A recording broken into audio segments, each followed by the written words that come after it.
Quiet down now, as we begin your lesson on the fundamentals of magic, learning about all the spells known throughout the world, beginning with the spells of the first level. First level? Wait, when do I get to learn all the cool spells like Fireball? You're merely a rank 1 wizard, my apprentice. You have a long way to go before you'll be capable of casting spells as powerful as that.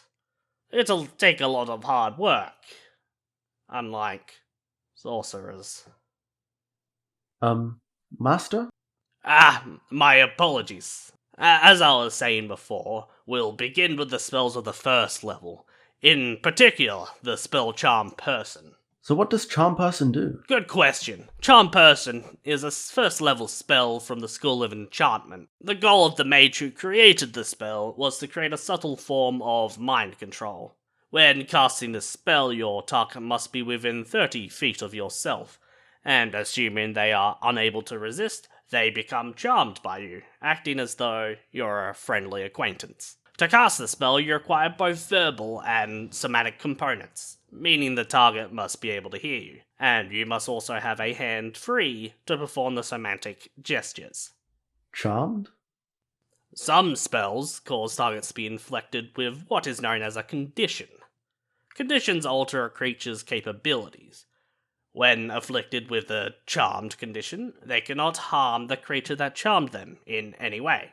Additionally, the charmer has an easier time interacting socially with the creature they charmed, which can be useful for gathering information or negotiating. Really? That sounds incredible, especially for a first level spell. Indeed, however, it does have its limitations. For instance, after the spell has taken effect, if the creature is attacked by you or an ally, the effects of the spell ends. I mean, that makes sense. It would be hard to convince someone you're their friend when they attack you. Any other limitations? Yes, as you know, the majority of spells persist for a limited amount of time. The effects of Charm Person last for 1 hour, and when the effects of the spell end, the creature is aware that you magically charmed them. So, depending on the person, they may or may not try to take revenge on you, turning a one-time friend possibly into a permanent enemy. Wait, if they know that I magically charmed them, then why would I cast the spell in the first place? It's practically useless. You still have much to learn, my apprentice. While, yes, this may seem like a major flaw in the spell, it by no means makes the spell useless. For instance, when you're struggling in battle, this spell could cause your enemy to halt their attacks, giving you time to escape or strike while they aren't expecting it. Though using the spell this way means the target has an easier time resisting the spell's effects. You can also use the spell to gain the trust of guards to gain access to enemy bases and strongholds. Use it to gain favor with shopkeepers to get a discount on items.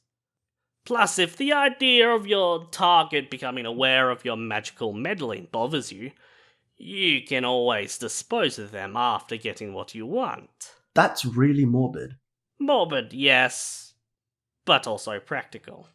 It just seems weird that the spell has such a large limitation. What about if you used a more powerful spell slot? Would that help in any way? Unfortunately, upcasting the spell only allows you to target an additional creature, and does not remove the limitations the spell has when casting it at the first level. Additionally, when casting the spell at a higher level, the 2 or more creatures you're casting the spell on all must be within 30 feet of each other. While it's true that this spell has its limitations, for a first level spell it can be incredibly useful as long as you're smart with its usage and keep the mechanics of the spell in mind. Okay, and it's added to the spellbook.